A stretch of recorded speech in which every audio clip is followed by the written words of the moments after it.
Kufa Dereva! Kufa Dereva!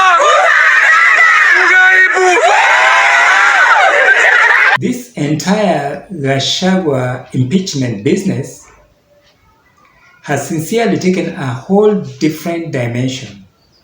I can say it has taken a tribal dimension. Utakuwa umeshika mlima as you touch Gachagua. That is going to be a big problem in this particular country. You see, for me, we have laws in this country. And the issue of impeachment should be dealt with according to the law, according to the Constitution. You see, it is the responsibility of Parliament and Senate to actually charge and try, respectively, the Deputy President. If he is guilty, then he should leave, vacate office, or be impeached. But if he's not guilty, then he should go back to his office. You know, I'm not going to go into the merits and demerits of Gachagua's impeachment, but I'll just try to want to appeal to guys from the mountain to think about this. Gachagua has actually been dividing Kenyans by way of tribe. He has been trying to isolate Kikuyus, or the guys from the mountain, from the rest of Kenyans. Because you see, he's been talking about the mountain is the major shareholder, the mountain this, the mountain that. I really want you to consider if Raila was the deputy president, and Raila would always just be in Nyanza, in Kisumu, in Siaya, in Homa Bay, and be talking about Luos are shareholders in this government, we voted, we came what, we did what. Would you be comfortable with that? This is what Gachagua has been doing. And for that alone, not going into the merits or demerits, for that alone, he needs to face trial. I'm not saying that he should be charged successfully. I'm just saying that he should be tried in Senate by Parliament. He should be charged by Parliament and tried in Senate. That is all I'm trying to say.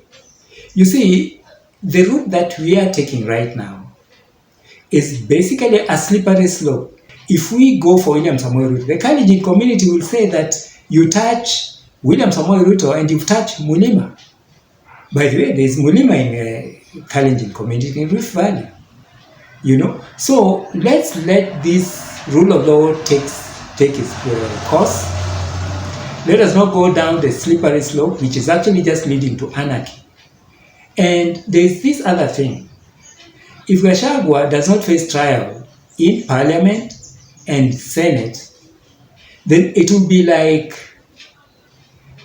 all other people will actually be going to their tribes and whipping tribal emotions and getting free.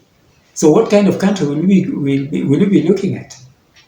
You see, so we really need to actually face this thing, isolate all these other issues, remove Sha, and all these medical issues. They've always been there.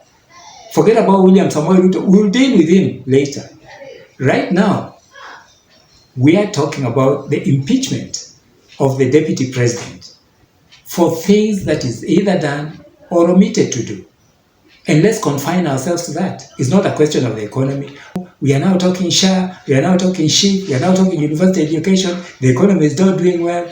We know that. For a long time, people have been doing this. People have died for this economy. People have died for bad leadership.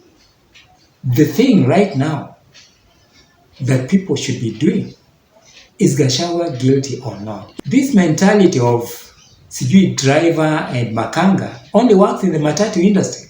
No wonder we have so many accidents in this country. Kufa Dereva, Kufa Makanga. What? You know, this kind of thing should not be there. The other thing is the consideration of how will William Samoei Ruto work with this deputy president? What kind of lesson, what kind of country will we be having?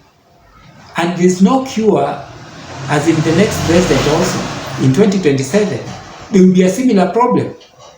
Which law do we have in place that will govern the working relationship between the president and the deputy president after 2027?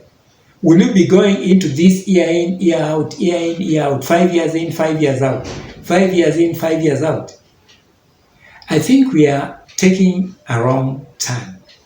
You know, for me, I don't want to be like, correct, that I just have to say what people are saying. For me, I'll just say what I know to be something that is developing into a bigger problem than we already have. Let's deal with the economy as the economy. Let's deal with shisha and all these kind of shit things. Let's deal with Ruto separately. But this time, this is Gachagwa's turn. So, Mount Kenya, it is not you. We are talking about the Deputy President of the Republic of Kenya. Is he guilty or not? But I'd like to hear your comment. I really, really want to know what you think. I really want to hear what you have to say about this. And I'll be very, very happy indeed. Thank you very much for tuning in. Welcome to Talk to Africa.